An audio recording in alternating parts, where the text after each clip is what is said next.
السلام علیکم ورحمۃ اللہ وبرکاتہ۔ ہمارے نبی محمد صلی اللہ تعالیٰ علیہ وسلم کی سیرت کا یہ 21واں ایپیسوڈ ہے۔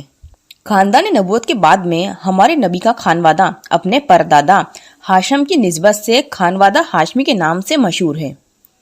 ہاشم بڑے معزز اور مالدار تھے۔ انہوں نے پوری زندگی حاجیوں کو پانی پلانے اور ان کی میزبانی میں صرف کی۔ ان کا اصلی نام امرو تھا، لیکن حجاج کرام یعنی کہ جو لوگ حج کرنے آتے تھے ان کو روٹی توڑ کر شوربے میں چور کر کھلانے کی عادت کی وجہ سے انہیں ہاشم کہا جانے لگا، کیونکہ ہاشم کا مطلب ہوتا ہے توڑنے والا۔ ہاشم وہ آدمی ہیں جنہوں نے قریش کے لیے گرمی کے 2 سالانہ تجارت سفروں کی بنیاد رکھی۔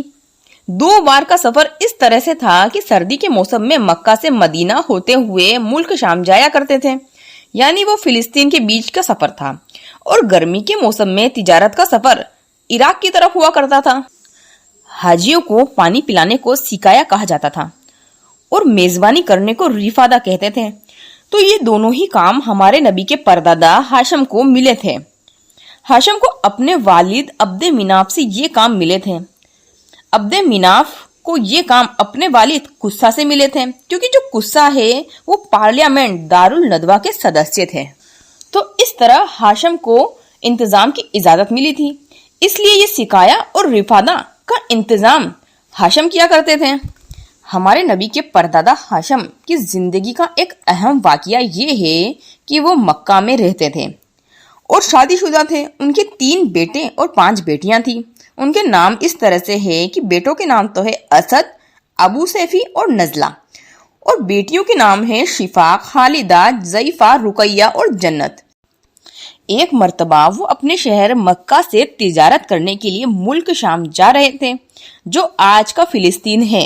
ملک شام جو آج کا فلسطین کہلاتا ہے۔ راستے میں یشرب نام کا ایک قصبہ پڑا جو آج کا مدینہ ہے۔ یشرب مکہ اور ملک شام کے بیچ میں ایک بڑی جگہ پڑتی ہے۔ یہاں سبھی قبیلے رکتے تھے اور آرام کرتے تھے۔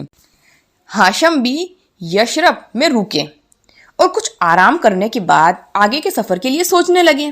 تبھی اللہ تعالیٰ کا کچھ ایسا کرنا ہوا۔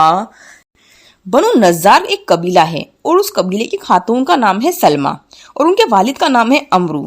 تو حالات کچھ ایسے گھومے کہ ہمارے نبی کے جو پردادا ہے ہاشم نے سلمہ سے نکاح کر لیا۔ شادی کے فوراً بعد سفر کرنا مناسب نہیں تھا، اس لیے کچھ دن یشرب میں ہی یعنی کہ مدینہ میں ہی ٹھہر گئے۔ کچھ دن بعد سلمہ کے حمل ٹھہر گیا، لیکن تجارت کا سفر میں دیری ہو رہی تھی، تو حالات حاملہ بیوی کو وہیں مائکے میں ہی چھوڑ کر ملک شام روانہ ہو گئے اور وہاں جا کر فلسطین کے ایک شہر غازہ میں ان کا انتقال ہو گیا۔ ادھر ان کی نئی شریک حیات سلمہ بن امرو کے مدینہ میں 497 عیسوی میں ایک بیٹا پیدا ہوا۔ سلمہ سے یہ دکھ برداشت نہیں ہو رہا تھا، وہ اپنے ہونے والے بچے کے لیے بہت دکھی تھی۔ سلمہ کے جو بیٹا پیدا ہوا تھا اس کے بالوں میں قدرتاً سفیدی تھی، یعنی کہ اس کے بال سفید تھے، اس لیے سلمہ نے اس کا نام شائبہ رکھ دیا تھا۔ سلمہ نے یشرب میں رہ کر ہی اس بچے کی پرورش کی اور آگے چل کر یہی بچہ ہمارے نبی کے دادا کے روپ میں عبد المطلب کے نام سے جانے گئے۔ ادھر مکہ میں عرصے تک خاندان ہاشمی کے کسی بھی شخص کو یہ علم نہیں ہو سکا کہ ہاشم کے ایک بیٹا اور ہے جو کہ مدینہ میں بڑا ہو رہا ہے، اور ادھر مکہ میں حاجیوں کا جو سکایا اور رفادہ کا کھانا کھلانا اور میزبانی کرنے کی جو ذمہ داری ہے وہ ہاشم کے بھائی مطلب نے سنبھال لی۔ جو ہاشم کے بھائی تھے مطلب، یہ بھی اپنی قوم میں بڑی خوبی اور اعزاز کے مالک تھے۔ ان کی بات ٹالی نہیں جاتی تھی، لوگ ان کا بہت احترام کرتے تھے۔ اور ہاشم کے 2 بھائی اور تھے، نوفل اور عبد شمس، لیکن ان کو یہ اعزاز حاصل نہیں تھا۔ تو آج کا ایپیسوڈ یہیں پر ہی ختم کرتے ہیں، اس کے آگے میں اگلے ایپیسوڈ میں آپ لوگوں کو بتاؤں گی، ٹھیک ہے؟ تو آپ لوگوں کو ویڈیو اچھی لگی ہو تو پلیز چینل کو سبسکرائب کریں، سپورٹ کریں اور ویڈیو کو لائک کریں اور شیئر کریں تاکہ لوگوں کو اور نالج ہو، ٹھیک ہے؟ تو ملتے ہیں اگلے ایپیسوڈ میں۔ اللہ حافظ۔